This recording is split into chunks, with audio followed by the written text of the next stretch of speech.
Hi, everyone. Welcome. We're going to give everybody a few minutes to come on in, get comfortable. If everyone in the chat wants to just go ahead and put where they're from, which native land they're on, we love to see where everyone is tuning in from.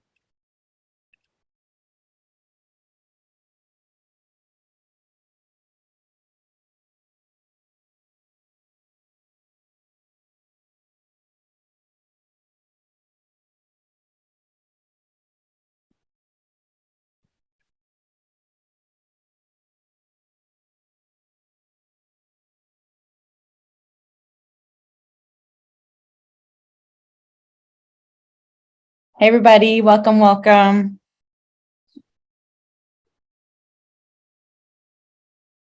Happy Friday. Amazing.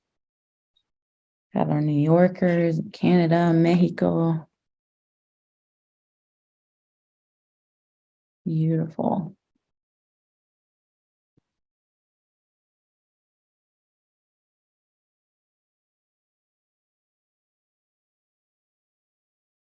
Hi, Slim Man. Hi, everyone.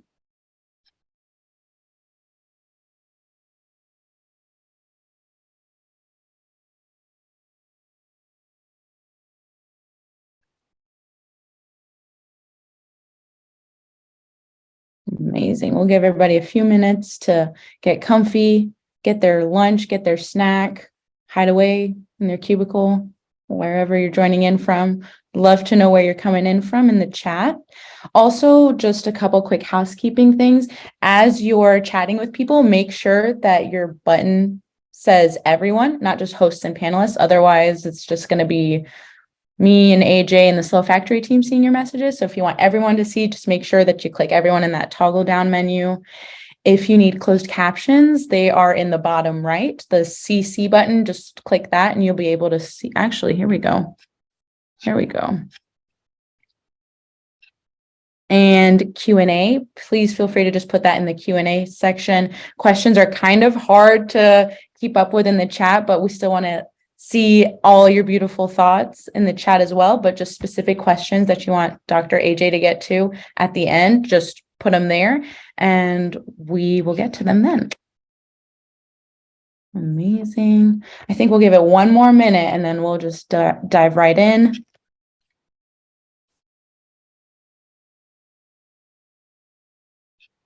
San Fran, Berlin, Idaho, Ontario, amazing. Welcome, everybody. Brazil, Singapore, Netherlands, Detroit. Amazing. Well, AJ, I'm going to go ahead and let you introduce yourself and you could just jump right in. We're so excited to have you. Slow Factory is honored to have you. We are really big fans of your work. So thank you for making the time to be here. Thank you so much for having me. It's a really great community that you're cultivating and sharing all this knowledge. I am very excited that there are people who are willing to spend their lunch on a Zoom listening to me talk. You are clearly the best people in the world. So I'm honored to share my work with you today. It is called Reparative Media. And we do have a lot to get through today. I'm so excited to share. I'm going to start by spending a good chunk of time showing how I understand recent harms in media and technological systems. So it might sound more negative in the start of the talk than I actually am, but it is important for understanding what I call reparative media. I'll give an overview of how I entered this work, followed by a lengthy discussion of how reparative research and development supports the cultivation of reparative stories and platforms, concluding with where my work is going at the end. And I'm really excited to start with this narrative of harm because I actually think it resonates a lot with what the Slow Factory is about. The allegories really resonate with this idea of slowness in a capitalist economy. So my question here is, at a time in human history when we are more connected than ever, why does it feel like our cultural divisions, our collective wounds, are intensifying?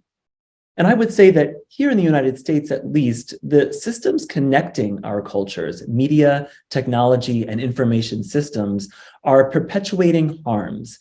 In subtle but profound ways, they limit our worldview, our understanding of ourselves, our communities, and our planet. Here, I'm using an allegory of culture as an ecosystem whose lands are owned by for-profit driven institutions. I think about fast food versus slow, locally sourced agriculture produced in biodiverse environments as a productive allegory to critique media and tech's impact on our cultural ecosystem. We know, of course, that distributing fast food to the world benefits from unethical, unsustainable production. We eat plastic in our food, produced on farms that harm the soil and animals, served to us by underpaid workers who lack collective bargaining rights.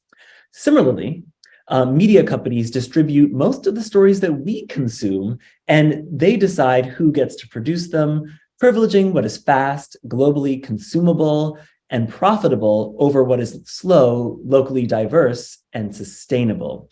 Of course, not all film, television, and social media is unhealthy, right? Media can offer incredible pleasures and tools for healing and building bonds, slow factor being one of them.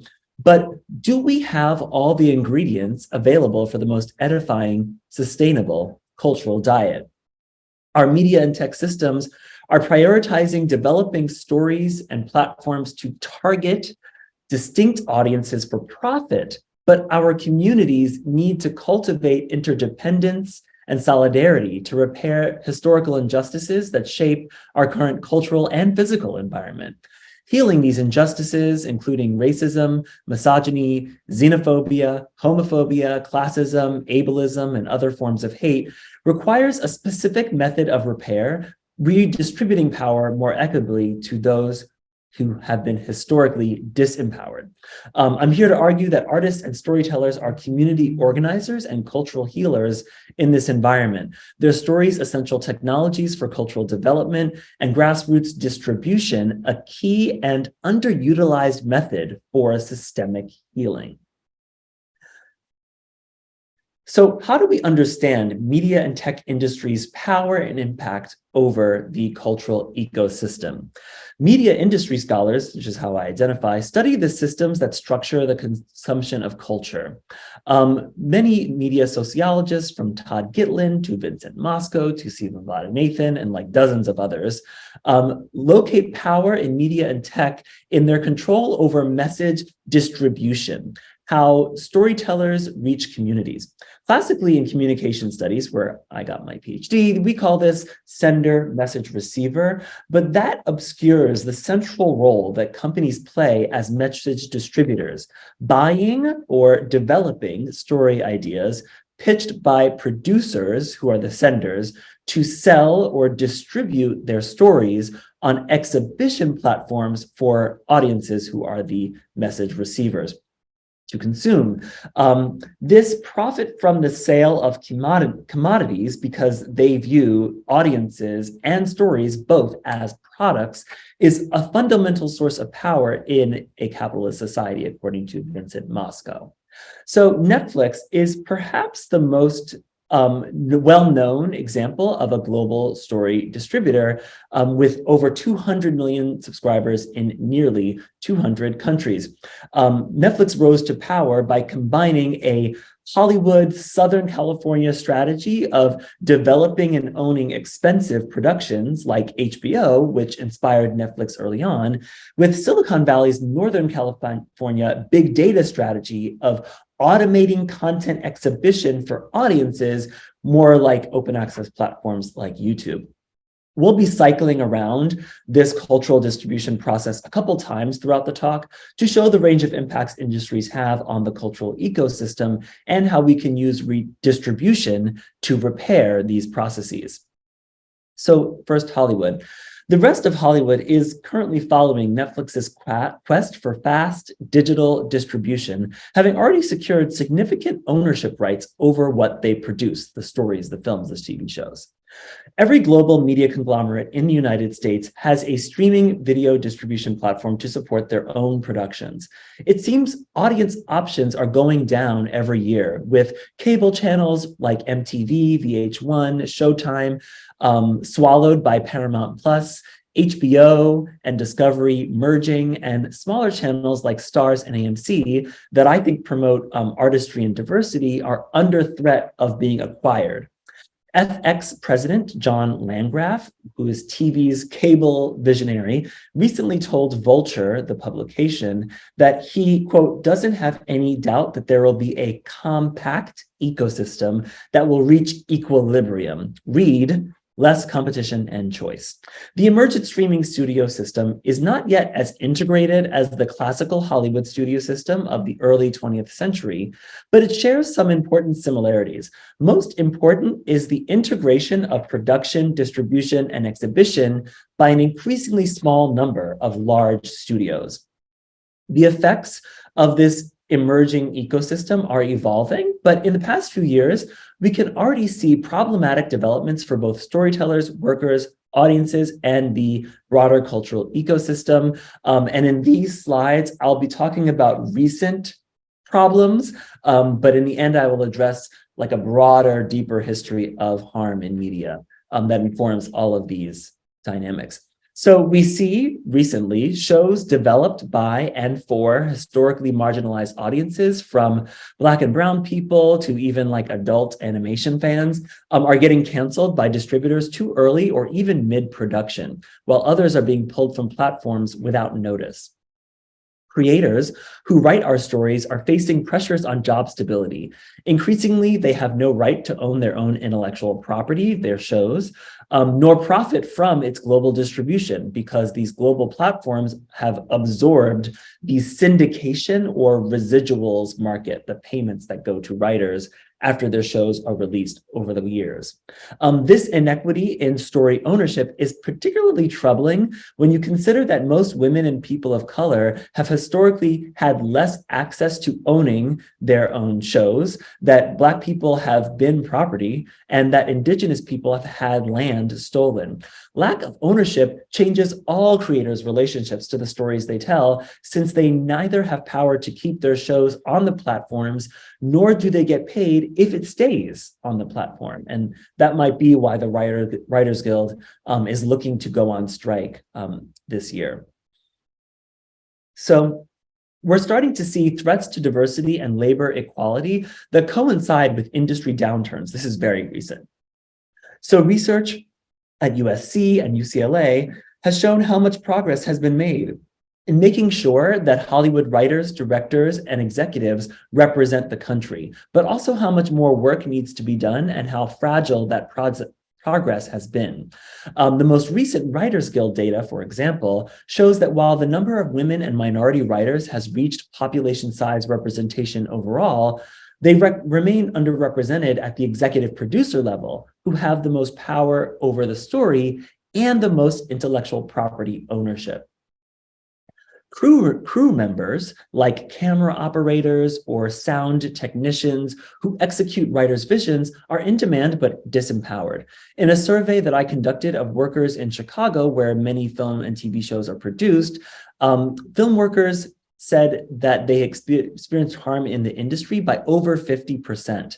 For a national sample, we coded anonymous posts from the IATSE Union's grassroots Instagram page in the month leading up to its vote to authorize a strike against the streamers who, as you can see from these images from the account, were the primary targets of their account that amassed over 100,000 followers in just a few weeks.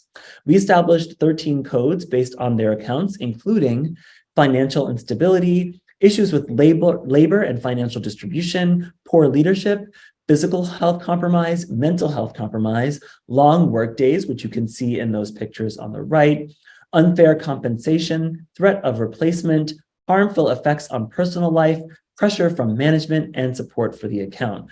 Workers largely attributed these harms to the quickening of production timelines to meet consumers' demands to binge. right? This fast food thing is happening. We may be seeing the repercussions of this kind of fast story development in reductive storytelling once films and series are on the platform, once they're exhibited.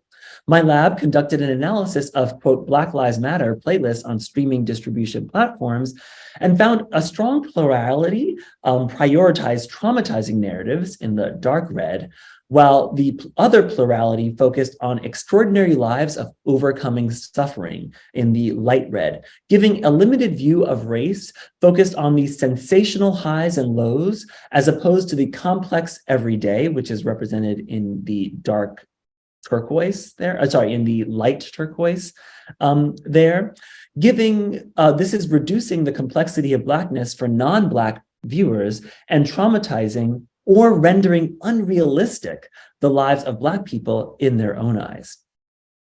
In this context, some people have looked optimistically to open access platforms as a countervailing force to Hollywood's closed hierarchical streaming platforms, where you need like an agent or a lot of credits to actually get in the door and get distribution. Though more open and accessible, social media is still a fully integrated system anchored by distribution platforms as sites of near simultaneous content development, production, exhibition, and audience engagement, right? I can have an idea, produce it, and deliver it to audiences in seconds, all controlled by a small number of corporations. My first book, Open TV, based on over 100 interviews with web series creators, alongside trade, press analysis, and participant observation, has been accused of, somewhat incorrectly, of perpetuating this optimism over open access platforms. In fact, let me take a sip of water here. In fact, in my book, there is significant ambivalence about the promise of indie online labor throughout the book, as I saw the increasing expansion of corporate control over web TV.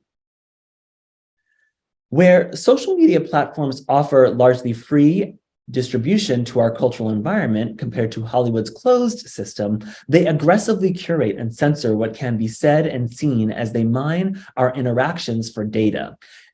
Offering our free or undercompensated labor to these platforms has helped them develop AI and sophisticated marketing technology to make them quite arguably more powerful than their studio peers. And in fact, there's rumors that some of these companies might buy the Hollywood companies. Social media platforms' power over representation mirrors legacy media power in how it shapes and ascribes value to who and what can be known and discussed and how. Today, platforms have expanded access to the means of production and rapidly distribute a staggering number of representations. Tweets, live streams, live videos are all representations. Yet they do so with ever-changing algorithms masked by proprietary codes. If power regulates meaning through codes or rules, as Stuart Hall argues, then corporate social media platforms have challenged researchers in determining what the rules of representation are. What we suspect is that platforms discriminate quickly, discreetly, and with constant adaptation, too often platforming purveyors of extremist rhetoric. Ruha Benjamin describes the current networked environment as the, quote, new Jim code. And Wendy Chun argues, quote, we are segregated because networks put us into virtually gated communities. Indeed, platforms' discriminatory practices are occasionally made visible, as the United States saw in 2016, when we discovered how easy it is for foreign actors to target us by political persuasion, racial identity, and gender, suggesting it doesn't take intimate knowledge of US culture to engage in discriminatory marketing on these platforms. LGBTQ+ users across platforms have publicly critiqued takedowns of their speech. Oliver Hampson recently found stark differences in moderation, where conservative participants' removals were often involved harmful content removed according to site guidelines to create safe spaces, while transgender and Black participants' removals often involved content related to expressing their own identities, removed despite following site policies. For years, Black YouTubers complained about rising challenges to their visibility, causing YouTube to respond with a funded program. And Black TikTok went on strike in 2020 for the same reason and because of widespread appropriation of their talent from other users. Meanwhile, platforms of all kinds regulate what words can be used, as we see with TikTok users replacing sex with segs. The problem here, I would argue, is a lack of community accountability on tech platforms who undervalue the specificity of language, how its performance by specific bodies changes meaning. These platforms are everywhere and accountable to very few, and both independent analyses and corporate whistleblowers suggest that despite their purported neutrality, they prioritize the most culturally divisive users. All of this moderation is conducted by underpaid workers who face incredible mental health stress as they sort through the worst things in the world. Even then, they face obsolescence, losing their jobs, as the AI they helped train takes over their jobs, challenging the value of human and community-centered moderation. Platforms' lack of transparency over curation and moderation amplifies an information asymmetry that is a perpetual anxiety amongst creators who are just one mistake in one video away from demonetization or algorithmic invisibility. It encourages the overproduction of short, simple, non-controversial storytelling. I need to make a lot of videos to make money, which decreases the value and meaning of each individual video and forces creators to have multiple revenue streams for their work, right? Serving paid subscribers, touring, writing books, consulting, and more, which can lead to burnout. All in all, this is not a sustainable media environment. So enough about the problems. What does it mean to use reparative research and development to resist the extractive, divisive dynamics of media and tech industries and cultivate a more sustainable cultural ecosystem?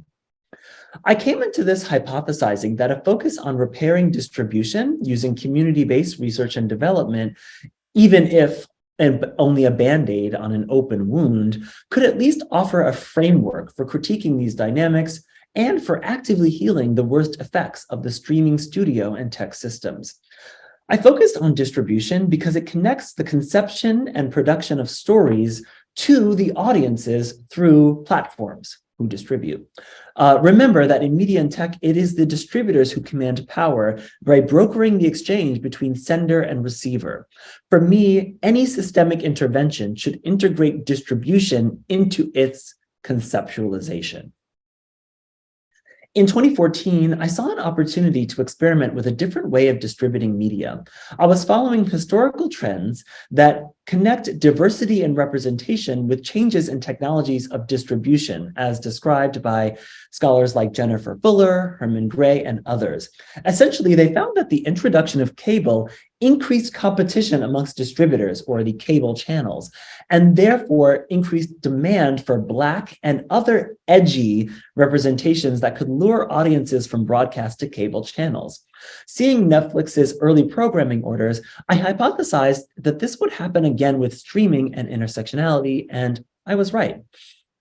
I was also inspired by people like Issa Rae, who was a core participant in my first book, who, after years of unsuccessfully pitching series about Black women to broadcast and cable distributors who were, quote, relying on the same formula, she told me in 2014, who became a beneficiary of streaming's interest in intersectionality as likely the first Black woman to have a show on HBO, as they launched their first cable-free service, HBO Now, enticing Black audiences with lower cost access to their stories, as you can see in an ad I pulled in 2016. So seeing the coming wave of interest in diversity, I asked, how does intersectional TV develop? In TV, there has never been a distributor consistently developing stories about multiply marginalized communities. Intersectionality remains marginalized in both streaming and tech systems. It is more complex to engage race in relationship with gender or sexuality, disability with nationality, or religion with ethnicity and race. Distributors see it as exciting at first, but then realize it's harder to sustain engagement with multiple audiences. Media and tech platforms reduce cultural complexity to ease this process of marketing to mass audiences, right? We see this We saw this in the previous slide with the focus on crime and race, super reductive in both Oz, which helped establish HBO in the cable era, and Orange is the New Black for Netflix in the streaming era. I hypothesize that repairing this exclusion demands we prioritize culturally complex representations and experiment with new methods for their distribution. So my book, which is forthcoming, won't be out for a couple of years, Reparative Media, Cultivating Stories and Platforms to Heal Our Culture, now under contract at MIT Press, argues that repairing our culture means reimagining distribution along the lines of intersectionality to heal how we make media, how we connect through technology, and how we, as university or corporate researchers, generate knowledge.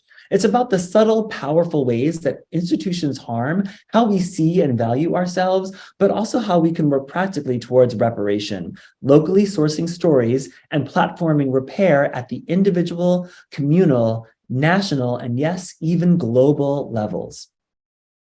Reparative media is based on 5 years of deep, productive, complex work co-creating an independent alternative to networked platforms like Netflix, a Chicago-based channel called OTV Open Television, developed in solidarity with Black and Brown, queer, trans, and women-identified artists who I call professional cultural healers. In 2015 to 2020, when I led the project, we released over 63 narrative pilots, series, short films, and video artworks, mostly short form series, to an audience of several thousand people in Chicago and many times more online, including over 1 million plays on Vimeo. And you can subscribe if you go to those places. If we consider streaming and tech systems as cultural operating systems, for me, OTV was an experiment in intentionally queering those systems, applying Kara Keeling's notion of queer OS, or queer operating system, to the spaces of TV and social media. I started this experiment with an open-ended question. Can producing stories and developing platforms to support people who have historically been harmed by multiple intersecting systems heal those systems?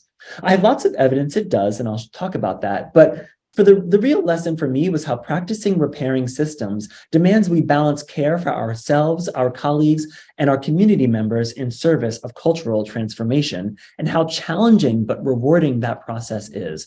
I learned how much connection is possible, even in a divisive cultural climate, when we redistribute power to those who have been historically denied it. But that process of redistribution is never ending and ever deepening. OTV offers a case study for broader systemic changes that are clear and concrete, if only we can commit as much to repairing systems as we do ourselves. Like all processes for healing great wounds, what I call reparative research and development is not simple, easy, or perfect, but its effects are immediate and backed by data. And look, here's the thing. To some, reparative R&D might look radical, probably not to this audience, but some of the data for its efficacy is the way it supported transformation in the industries we were critiquing. It helped make media more representative of US and global cultures. Under my leadership, OTV programs received nominations and wins from the Emmys, Webbies, and Streamies, and more, exhibitions at major film festivals and museums, and creators went on to sell shows to HBO, Hulu, CBS, and more, and that's ongoing, while also earning staff positions in writers' rooms and directors' chairs and acting gigs at Disney, Netflix, NBC, Showtime, and more. So reparative media, done well, cultivates a more healing cultural ecosystem by both repairing the current system and planting seeds for a new one. OTV was an experiment in how to plant those seeds. The OTV experiment centers community-based research on distribution and the values necessary to sustain it. This is about inviting humanistic social science researchers to change how we engage critique, instead of just pointing out the harm, actively experimenting with systemic repair in the field in solidarity with participants. In the book, I reveal how my team and I reconfigured towards repair both traditional qualitative methods, including interviews with artists conducted after the release of their program, autoethnography of my meetings with Hollywood executives, surveys of the Chicago community members who attended those exhibitions, and participant observation of production with more creative methods like participatory production, where I served as a producer or director as a way to get deeper insight into the process. I also talk about the quantitative small data that we use to hold ourselves accountable. And I have more of these slides if you're curious later. But that includes also social media data, online viewership, and or in-person attendance at local screenings. And I can talk about how this process yielded a truly representative, I feel, sample of what storytellers were trying to tell and who they were in this period.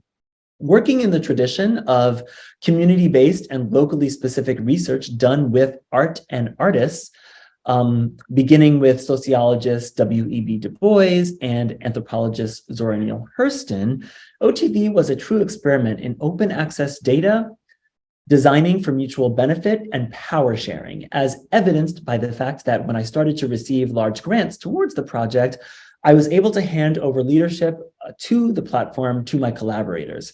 Since 2020, as the project has now raised millions, I only serve as a board member supporting the full-time staff, pictured there, with grant writing, fundraising, writing the annual report, and advising the executive director. So researchers have a unique opportunity to experiment with cultivating reparative knowledge with the communities from whom we often extract data. We sometimes struggle to do this because of the ways our institutions incentivize short-term results and big data-driven or globally relevant theories of humanity or society. To create new systems, we must instead start locally and share power with our communities surviving systemic harm. Experimenting locally scales our research so we can do it ethically, organically, and see the effects of our interventions in greater depth. So now that we've covered the basics of reparative research methods, I want to discuss reparative story development, or the power of developing film, television, and online video stories informed by intersectionality. Structuring OTV to be a grassroots distributor challenges the norms of how films and TV shows are developed in Hollywood, while also developing stories of interest to Hollywood. Disrupting Hollywood's business model cultivated more complex, connective, and collective stories. Instead of taking intellectual property like Hollywood does, we gave creators ownership of their own stories. And in turn, they shared ownership with each other. Instead of forcing creators to exclusively release with OTV, we shared ownership over distribution, cultivating specific online and local experiences that built connections and bonds. Instead of requiring creators to have an agent to meet with a network executive, which would be me here, development was open. I said yes to every meeting request I received. What emerged from this open grassroots process is a true representation of what stories wanted to tell in this period, unfiltered by platform demands or strategies. We could not greenlight or buy shows. All we could do is support storytellers in making what they wanted to. This was organic representation, a stark contrast to what Kristen Warner identifies as the plastic representations produced in Hollywood. Reparative stories value the storyteller's unique perspective, unencumbered by executive notes that try to fit their story to a distributor's brand or their perception of the audience. What we saw first was storytellers needed their communities to fundraise for and make their project, which meant stories were community accountable before they were even finished. Practically, to support the $500 to $2,000 that OTV paid to non-exclusively license their series on our platform, most creators needed to crowdfund for their work, as seen here with our partnership with Seed and Spark, the leading platform for indie TV fundraising. Though some teams also secured state and nonprofit grants that I and the team assisted them in finding and prepping for. Primarily through crowdfunding from their communities, artists raised well over $500,000 to greenlight productions from 2015 to 2020. This greatly exceeds the nearly $100,000 that OTV gave to artists over the same period, though that $100,000 represented 60% of OTV's budget, representing how much we tried to value artists as much as we could. Once in production, it mattered that stories had control over hiring. So who is behind the camera represented who is in front of the camera, which is very challenging to do in Hollywood. Sam Bailey, the co-creator of the Emmy-nominated Brown Girls that sold to HBO, you can see her behind the boom operator there in the back, recounted the importance of having a queer cinematographer when directing the coming out scene because she herself is not queer identified. She said, quote, "I wanted the actors to feel like they were entering a safe space to tell this story without being exoticized or judged. So much of the talk surrounding diversity in media begins and ends with the characters, but I think we do ourselves a disservice when we don't extend that to the people crafting the stories behind the scenes." Here, Bailey calls attention to the space of the set as the site of the production of culture through care and sincerity. The healing power of collaborative production extended to story creation itself. Nearly 1/3 of OTV stories had multiple creators, including several with 3 or more. This changed the type of stories we saw. I coded all 63 stories released by OTV by representational strategy. These codes included intersectional friendship, ensemble stories representing love across difference, difference within sameness, and true anthology or decentered stories, community as a character, and collaboration as a character. All of this suggests a community-based collective orientation to storytelling, emphasizing how we survive and heal together. OTV productions were trauma-informed, but not traumatizing. Only 10%, or 7 productions, centered their narratives on trauma or violence. And half of those that did were dramas where all but one left room for joy. The majority were stories of solidarity that decenter individual heroes and victims, remember the Hollywood Black Lives Matter playlist, in favor of collective narratives that show the value, complexity, and diversity of marginalized communities. As an aside, of the few solo works, most were experimental films and series resisting norms of representation to explore the multiplicities within the South. Collective stories included ensemble productions like Ricardo Gamboa's Brujos about queer Latinx witches, which added many wishes of other identities throughout the story. Karan Sunil's Code Switched, one of the few South Asian American stories anywhere representing both Hindus and Muslims, Indians and Pakistanis in one narrative, and Suhaib Bandoi's Arabica, about a Palestinian community outside of Chicago being surveilled by the FBI, which was actually based on his real experience. His sister, Asaya Bandawi, made a documentary about it called The Feeling of Being Watched. Arabica truly represents an entire community in a decentered narrative. Suhaib said, quote, "I started off in film exploring my friends' perspective, what they thought of being in the community. I'd write scenarios that could have easily happened in that community. And I feel like it was a space that wasn't explored. By having so many connections in the community and being able to rally so much support, it was inevitable that these stories were going to be told, and it would be a shame if someone outside of the community came in and told our stories." What's interesting is that Suhaib could have focused on the trauma of being surveilled by the FBI, but the series marginalizes police presence to show the actual community, which is both specifically Muslim and Palestinian, but also very ordinary in other ways, revealing why they didn't need to be surveilled in the first place. By contrast, a Pillars USC study found that slightly more than 1/3, or 39%, of Muslim characters in Hollywood films and series were shown as perpetrators of violence. I was most struck by the emergence of what I call the intersectional friendship genre, typified by our hit Brown Girls. It might have been an effect that Brown Girl's success had on the ecosystem, but 20% of the productions in this period featured two people of different cultural backgrounds coming together to support each other, sharing the narrative equally, challenging cultural homogeneity, and representing cross-community solidarity. These narratives expand possibilities by taking seriously each individual character's journey while also showing where different struggles intersect. For example, in United States of Aliens, Nikita Duke and Alicia Sheft's characters, Reshita and Uduak, are Chicago-based immigrants from Nigeria and India, respectively. They face issues common to many immigrants, like accessing healthcare or fearing deportation, but also face specific challenges. In an opening scene about calling family back home, Uduak's long-distance sexy video chat with her partner is interrupted by their country's poor internet infrastructure, where Reshita's video ends her video chat with her dad early when he starts talking about marriage after she mentions meeting one guy once. Sheth said she and Duke explicitly collaborated to bring out these themes of the similarities and differences in cross-cultural immigrant experiences. Quote, "We don't see multicultural friendships on screen. It's always like two brown girls or two white girls. Why?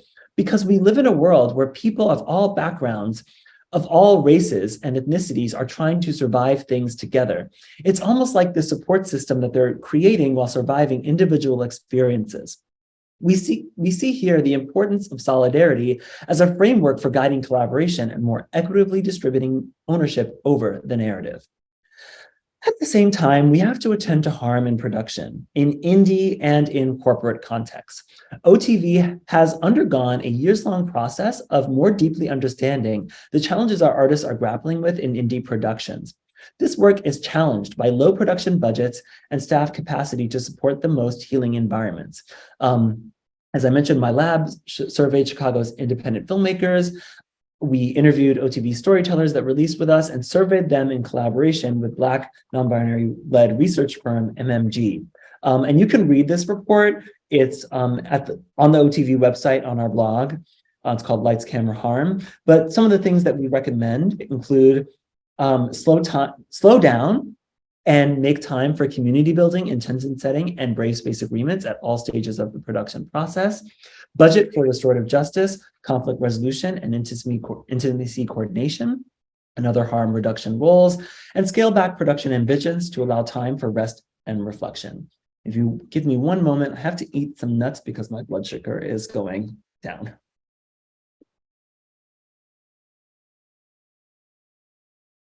Don't want to pass out on camera.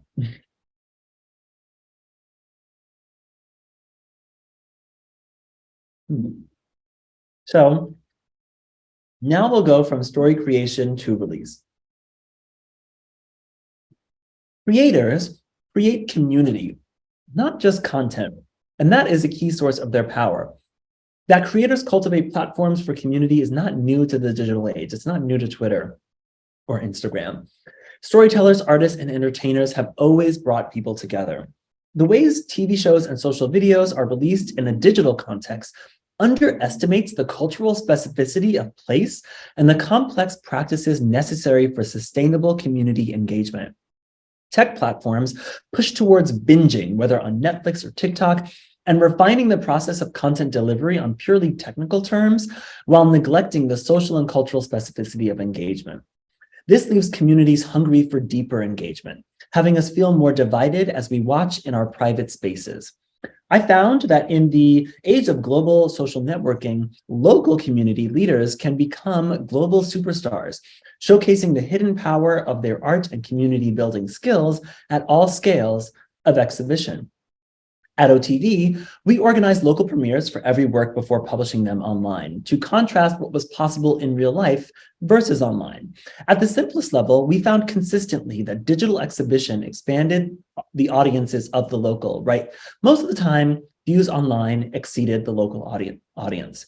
But the local still brought value in terms of building meaningful connections, expanding interdisciplinary narratives, as I'll show in the next slide, and offering storytellers notes on their projects from peers that are closer to them in contrast to sometimes contentious or even violent online commenting cultures.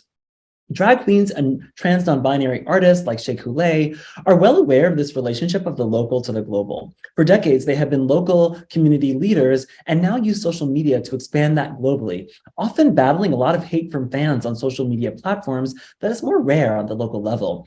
Performance at in real life premieres by actors and contributors to the piece are messy but organic and makes the experience unique.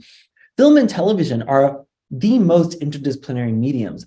And artists of color are often interdisciplinary as a survival strategy, right? Multiple ways to make money. We don't talk enough about how this molds unique artists and can be the beginning of unique experiences for audiences and contributions to art. No type of artist reveals this more than drag queens, in my opinion, who use their skills in makeup, costume, dance, comedy, and acting to bring together queer people who would other not have spaces to go in the places they live.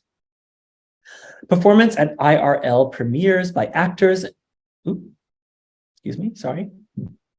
Increasingly, artists started reaching out to peers in other cities to craft simultaneous, locally tailored releases around the country and the world. Brown Girls premiered in 16 cities from Seattle to NYC and London on the night of its online release in February 2017. Yes, that was 2 weeks after Trump's inauguration. And three series have subsequently replicated this practice of simultaneous in-person international and national premieres. I interviewed the hosts of half of these Brown Girls premieres. These premieres are all unique, often featuring live performances or tie-ins to local artist communities or activists, supporting the local ecosystems in deeper ways. Some were intimate, including one in Miami that featured only a handful of students who were nonetheless inspired by the show, to one in New York where 400 people showed up to performances, including from Late Night with Seth Meyers' Aparna Nancherla. Here at the packed Brown Girls premiere in Chicago, we can see how a local platform and the artists who organize this can showcase different kinds of women of color artistry in culturally specific ways. This form of exhibition brings people together, forges connections across identity lines, and supports connections amongst artists and producers, which can lead to more opportunities for collaboration and story creation. And indeed, we found with OTV how we were getting shows because we were just organizing screenings and artists and producers and crew were just meeting organically and starting to collaborate. But we can also see the power of culturally specific exhibition online.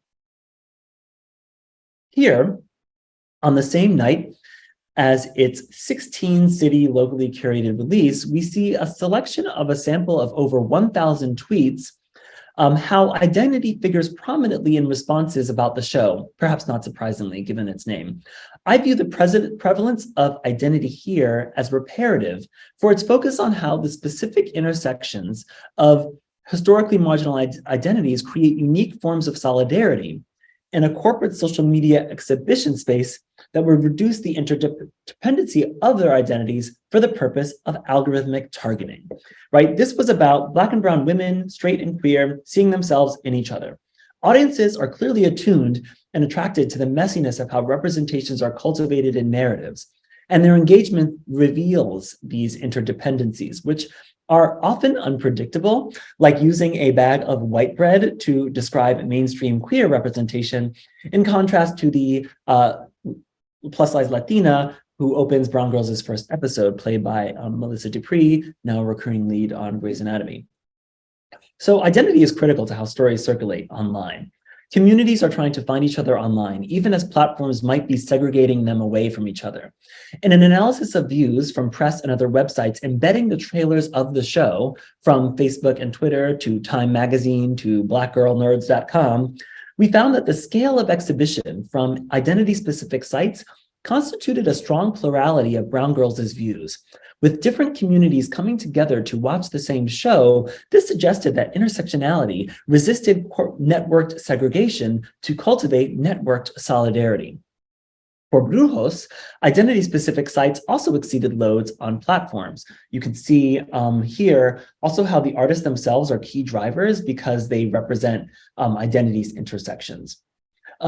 This is not to downplay the role of social media platforms. Indeed, it is likely that many viewers found out about Brown Girls and Brujos from social media shares of articles from identity-specific press. Yet there is strong evidence that coverage from publications that specifically and consistently cover identities their identities, indicated to viewers that these shows were, quote, for them. Because these shows prominently featured complex stories across normally segregated identities, queer and Latinx, Black and brown, their exhibition drew in multiple disparate but intersecting communities. This suggests that if social media platforms focused on supporting intersectionality and independent community-specific journalism, they could bridge divides and support solidarity over division. OTV is continuing to deepen our understanding of equitable online engagement. What does it mean to take best practices for holding space in real life and translate them online? In 2019, I hired Jenna Annis, pictured there on the right, as our first head of community, who, inspired by work in Chicago's Black feminist abolitionist spaces, researched and developed, quote, brave space agreements first for our Chicago screenings, then for our workshops and productions, and finally for our online screenings. Pictured here is a video we showed before each online live stream when we had to shift in-person premieres on the web because of the pandemic.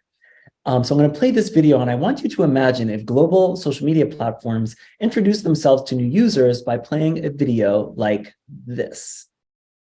I agree. I agree. I agree. I agree. I agree. That my gifts offer value to this digital interaction, and I accept the gifts that this digital interaction offers me.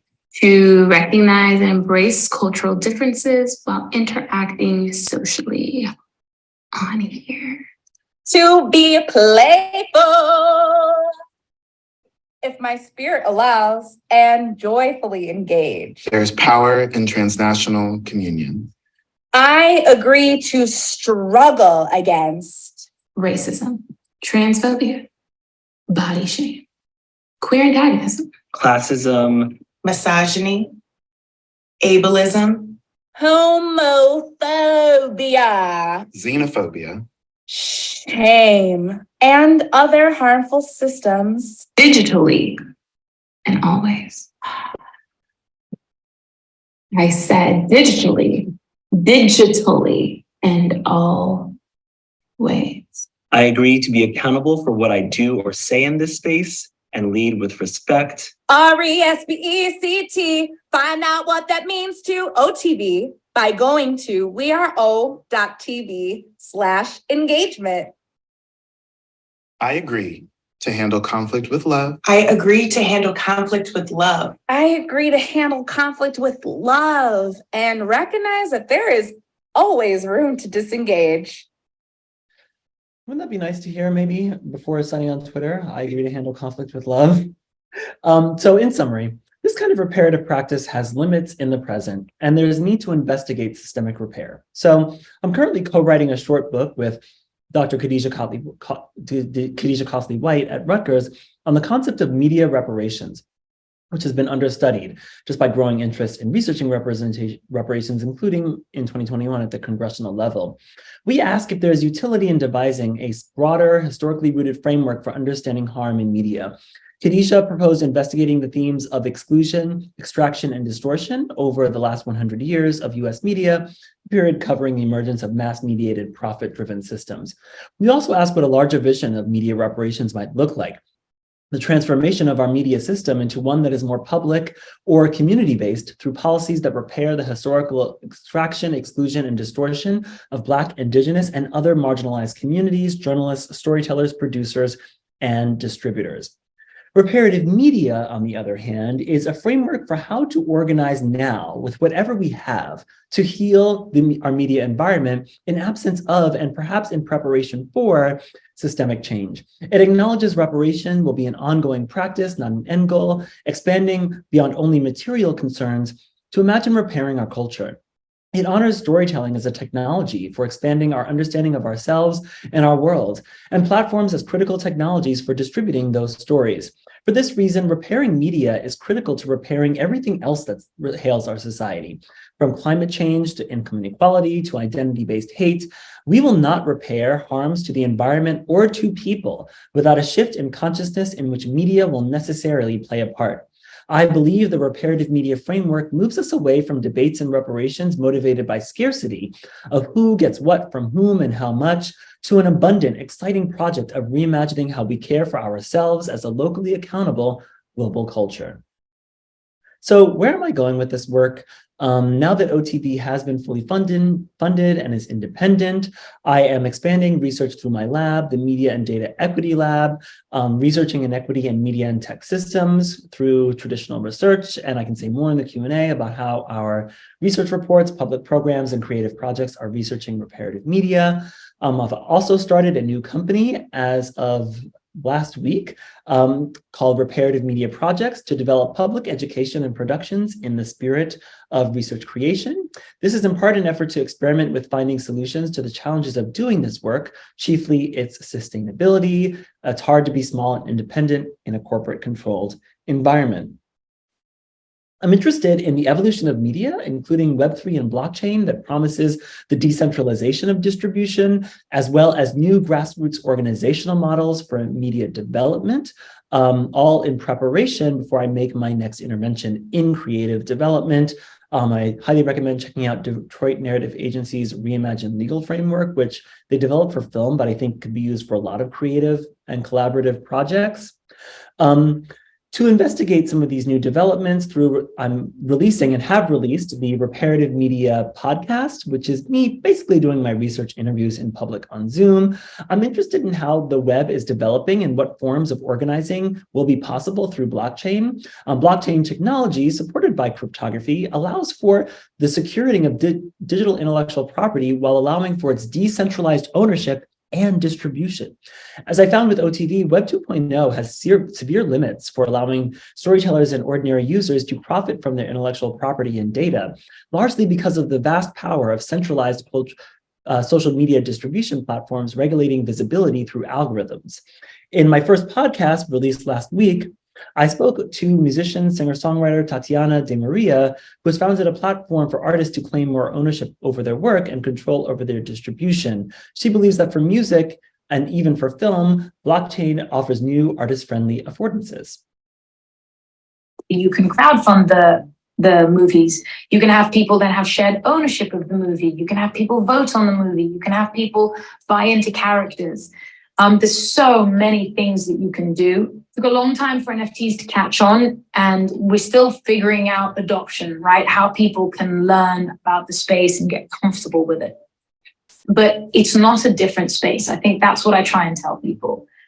It's human behavior exists in Web3, same way it exists in Web2. It's just that not that many people are in Web3 yet, and not that many corporations are controlling Web3 yet. So you can actually get away with just having community-built things. As more things move over, human behavior is just going to come into Web3, and it will be about awareness, marketing, what's in your face, what value you're being. It's all the same stuff.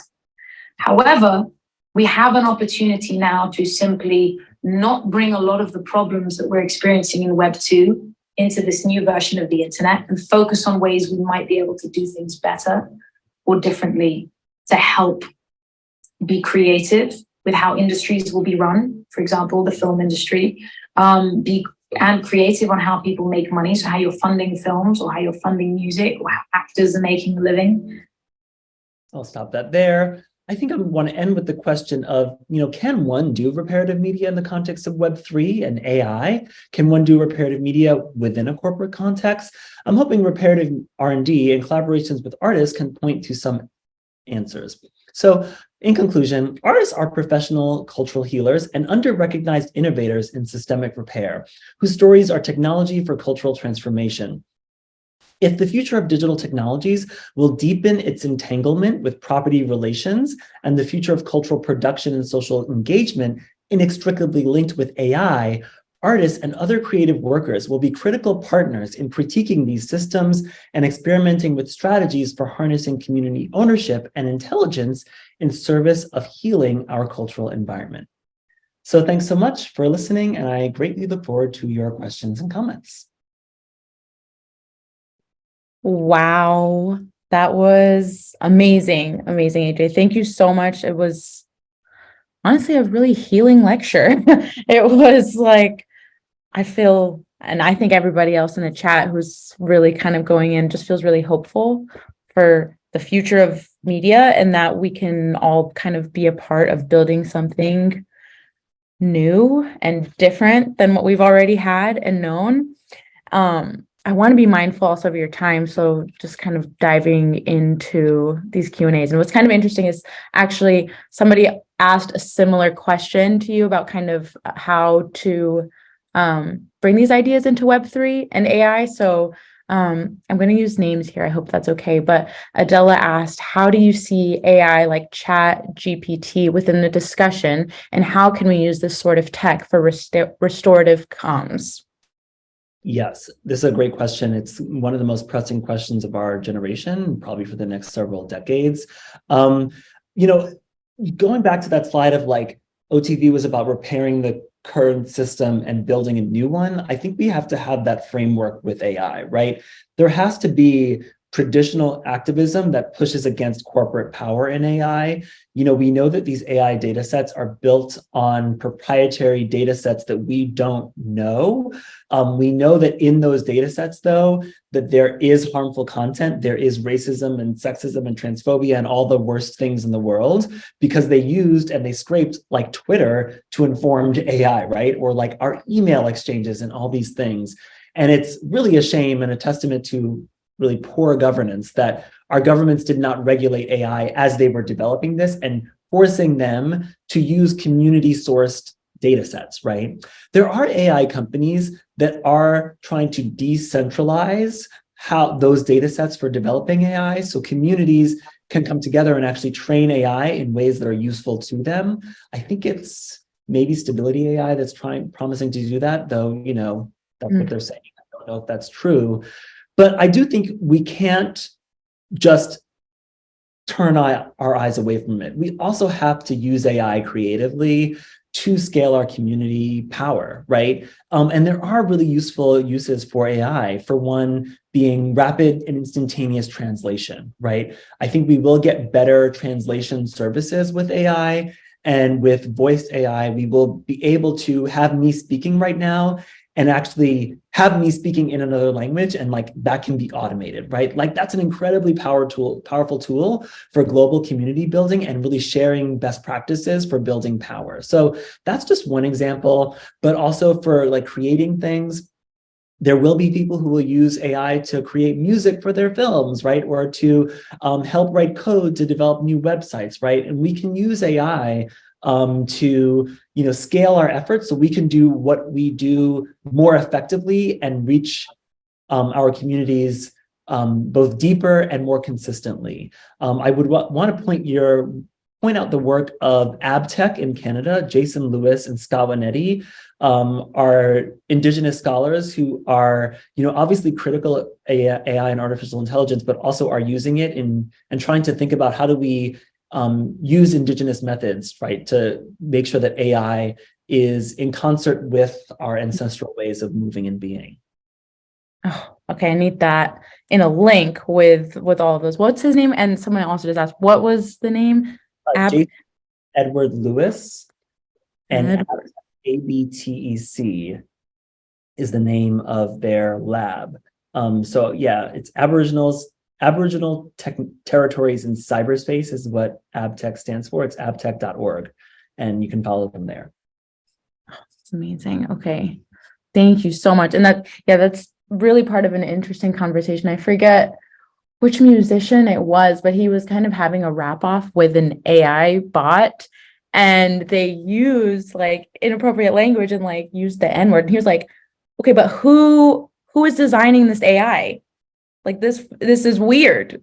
So it's kind of like, yeah, I think just about the importance of regulating that off top so we don't keep perpetuating like white supremacy within these digital spaces. Courtney asked, while it's mostly, and this is specific, so I hope you watch this show maybe, but while it's mostly a white cast, I think Randall Pearson's character, This Is Us, was one of the most rounded representations of a Black man in popular media that I've been in ever. I'd be interested to hear if Dr. Christian has any thoughts or opinions. Yeah, I actually haven't seen This Is Us. I know I'm like the last person on earth who hasn't seen it, but I don't want to suggest that all Hollywood representations are plastic and fake, right? Because of course you have people in the room who have these identities, right? Who are advocating for these kinds of stories. I think for me, the question is, how often do we get these representations that really resonate? And are we getting them as often as we can or should, right? There's so many representations of all kinds of people in Hollywood where either the people behind the camera aren't representative of the community, or the executives gives them notes that aren't reflective of what the community feels, or are trying to like decrease cultural specificity in service of mass marketability. And I just think we get a lot of very thin representations that aren't as nuanced. So I don't want to suggest that there aren't any. I just think we could have more if intersectionality was at the core of how these distribution platforms run. And really that means prioritizing what the storytellers want to say and actually empowering them to say it, and prioritizing creators who do come from multiple communities that are historically marginalized because they have more nuanced perspectives on those identity categories. Great answer. Thank you. I also want to answer this question by Mars. So she said, after media becomes BIPOC owned, what is the next step? If capitalism upholds white supremacy and media must survive by profit, in what ways do we repair this cycle? And then they also give more context. She said, I've worked for a number of media companies for nearly 20 years, white owned and BIPOC and woman owned. As a Black woman, while the latter offered more nuanced and relatable content for myself and my community, every company has ultimately fallen victim to the same bottom line needs as their white counterparts, creating content that is full of stereotypes, limiting perspectives, and ultimately material that is harmful. Workers are often deeply underpaid and overworked, etc. That's a great question. And this is why this is so new, this conversation. When I talked about first, like, we have to heal ourselves first, that's like super important. And healing ourselves is also doing that deep introspective work of contending with the ways that racism and misogyny and white supremacy and all the things have impacted how we see ourselves. I think not enough of people from our communities do that, and then we replicate those harms.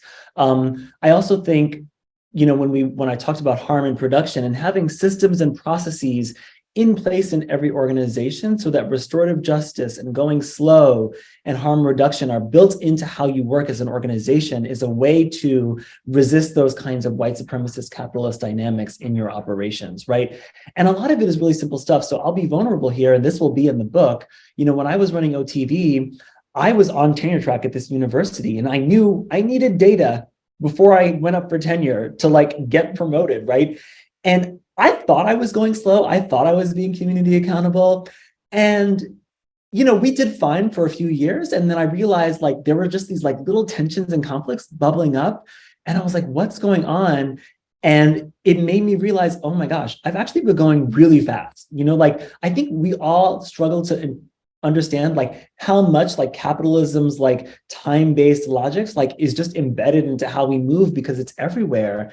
And so when I handed it over to the current executive director, Elijah, who's incredible and really runs the organization from a trauma-informed care-centered space, I realized what going slow like really means, you know, like, and that's why I'm saying like there's so much power in learning from community and like decentering power, because Elijah like check-in questions at every meeting. Like we did not talk about business before we talked about ourselves and how we were feeling first, right?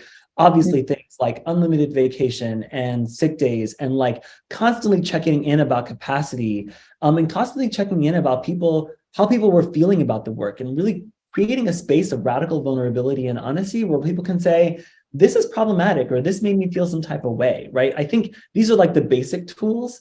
But of course, like we have a lot of work, and it's intergenerational work of like doing that, like unpacking of how white supremacy has been integrated into our own identities. And, you know, it's really hard. You know, it's like, it's a lifelong process, and it's an intergenerational process as well. Yeah, we agree at Slow Factory, and we feel also, even though I think when you're trying to build something outside of the norm, outside of the paradigms that capitalism imposes on you, you have to be really, really intentional, because the whole rest of the world does not want you to slow down. And then you're also kind of struggling because you feel the urgency, like you feel like you want to make a difference and you want to save the world. So I think that's kind of where the balance and the challenge is, kind of finding that. Yeah.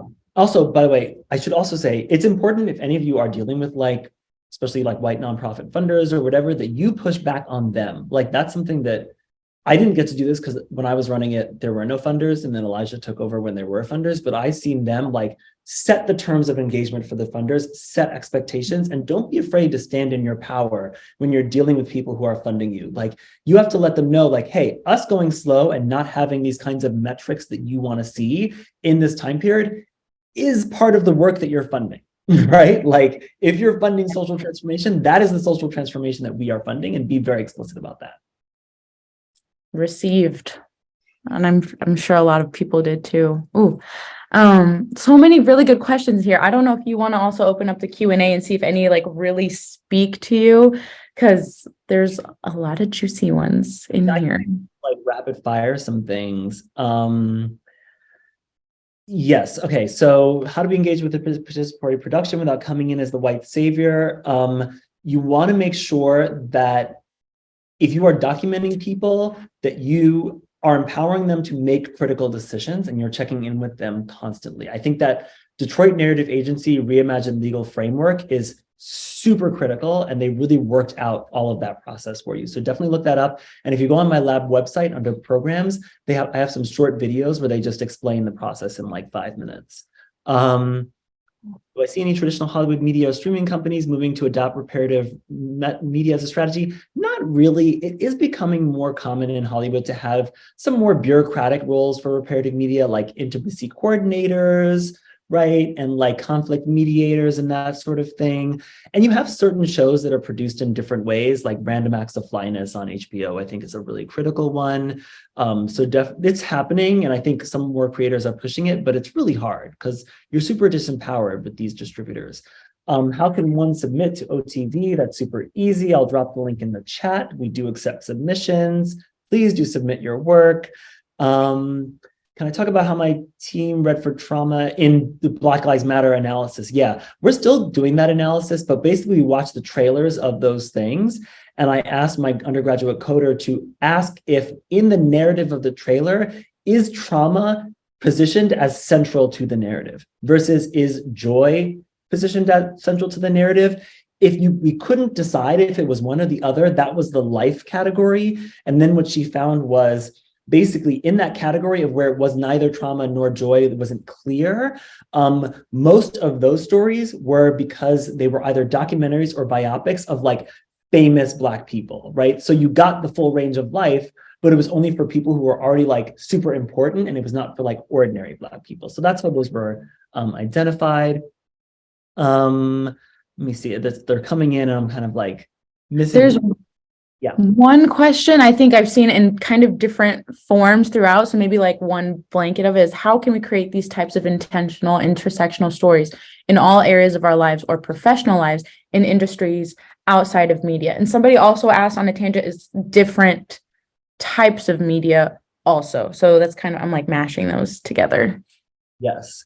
I think for me, this reparative process is about in all of the decisions that you make as an organization and in the structure and the purpose of your organization and how you conceptualize who is it you serve, what is it you do, you center the most marginalized people in the room, right? And, this is not math. Like intersectionality is not like, if I'm, Black plus queer plus disabled, I am the most marginalized, therefore I get the most say, but rather is it about checking in with everyone in the room and asking them like, hey, is there something we're not thinking about here, right? Or is there a way in which your experience informs this? And if that experience is the only experience in the room, or it's one that we know just societally speaking, we don't often think about, really sit with that, right? And really actually try to design for that first, right? It really is about empowering those people who normally would not be empowered in more normative contexts. And I think that's applicable to anything. Now, it's very hard to do that in organizations that have been around for years or institutions and haven't been doing that, right? It's like turning a big boat and you're just turning the wheel and it's going to take forever to turn it around. But it's important to push for that and really make that's a process and an analytic that's like clear, right? And honestly, sell it to your higher ups if you're in someone else's organization as like research and development and actually doing the thing better. Like there's tons of case studies from like these big tech companies of like when they hired a disabled researcher and that disabled researcher centers people with different disabilities, like the tech improves because you're like actually correcting for fundamental things. It improves for everyone, not just for people with specific disabilities. Someone asked about community radio, and there's a lot of my project that was super inspired by community radio. There's a great book from Christina Dunbar Hester at USC about low power radio that is like super community based about community information sharing. I know in specific communities in the US, like Spanish language communities, radio is still a very important tool for organizing and sharing. So I think in media, this can definitely be done. And in some ways, TV and film is one of the hardest things to do because it takes so much money and resources and time and all of that stuff. It's actually easier to do in like audio only, like radio and music. So I highly recommend people look at audio only processes for this. Amazing. Someone also asked, what do you think of the new app Opt-out News, which is aggregating and curating independent news? Why does Dr. AJ, why do you feel that there isn't a huge funder on the left in the media in the way the rights media ecosystem has been funded over the course of 40 years? Or are there efforts? There are efforts, but I do think the left is more disorganized. I think the left, as we conceive it, which these days is just feeling like people who think that everyone should have rights, that like we are more diverse. And so it takes more coordination to make things happen, right? And we have different claims and constituencies, whereas fascism and the right has a very clear goal, which is power for a limited number of people, right? And so when you have a very clear goal, you can get lots of funders to like support that thing if they believe in that one goal.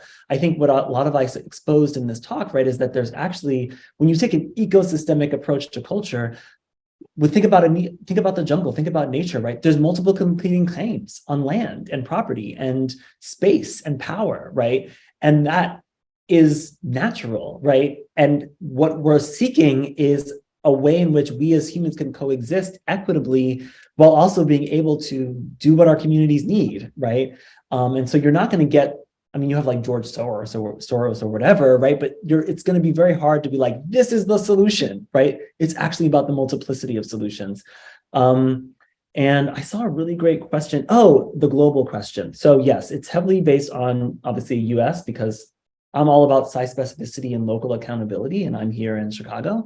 But OTV actually does have a global program where we try to partner with communities in places outside of the United States, including we've done a number of programs in South Africa, Johannesburg and Cape Town, in Mexico, Guadalajara, Berlin, and London. This is all the project of the executive director, Elijah, who's like very much a global citizen. And what we do is we partner with local community organizations and we do a short film race and then we present it in that city or state. And it's a way for us to share our values and learn from other people's values and really go global, but not in the Netflix way where we just like throw a lot of money at a country and like bombard it with content, but rather being really intentional about partnerships. So I think this kind of stuff, when you think about reparative media, it's not just OTV, it's not just a Western thing. It really is a global thing that in some countries is just part of a way of life, right? Like I mentioned radio, in so many places in Latin America, South America, Africa, like reparative media is just part of how they do work, right? I think for me, my intervention really is about this like super corporate capitalist US framework that we have that really prevents us from seeing the value of these kinds of efforts. That's a great conclusion. I think just one last question I think that I would ask that I have that maybe a lot of other people have is like, how do we implement this into our day-to-day digital usage in the way that we continue to show up and try to create safe digital spaces? What is that for us? Yes, agree to handle conflict with love, please. And know that the platforms that you engage with are not designed for community building, right? They're designed for increasing quantitative engagement, which means content that gets engagement, which tends to be very sensationalistic, divisive, or just like extraordinary, amplified, extreme. It can be extreme joy, right? But like there's a tendency to go towards extremes. Just know that, engage with that consciously. And I think try to always experiment with different ways of getting people to engage deeply, right? Like I think people do this, right? Like Slow Factory's Instagram is like a way to do this, right? Where you try to share nuanced content, you try to educate people, and just like resist those algorithms and that tendency towards simplicity and extremity, and really try to, like, in your comments, in your shares, platform those who are telling complex stories, platform those whose voices are not often told, right? We just know that these platforms are platforming like normative stuff, right? Like even on my Instagram, like I don't follow like, you know, white muscle queens basically, but like that's explore page. Like I do everything I can to like have a diversity of bodies in my feed, and like still I get like normative bodies in my explore page, right? So it's just like, that's how intentional you have to be. Like every single thing you click, like, share, comment, you have to be thinking, how am I caring for my community in this space? How am I making a better world in every single interaction? That's exhausting, but it is kind of the work we have to do if we engage in these platforms. Thank you so much. Well said. And I love that there are daily and big practices that we can take to just start and to continue being more conscious and creating the world that we want to see and living in that world that we want to be in, you know, and live in. Thank you so much, AJ. This was an amazing class. We have to have you back again. This was so fantastic. Thank you, everyone. We will be sharing resources in our Slack. We will, follow AJ on Instagram, follow Made Lab. Like they're doing amazing work. Obviously, as you just saw. Thank you so much. AJ, thank you so much for your time. Bye, everyone. Have a good weekend. Bye.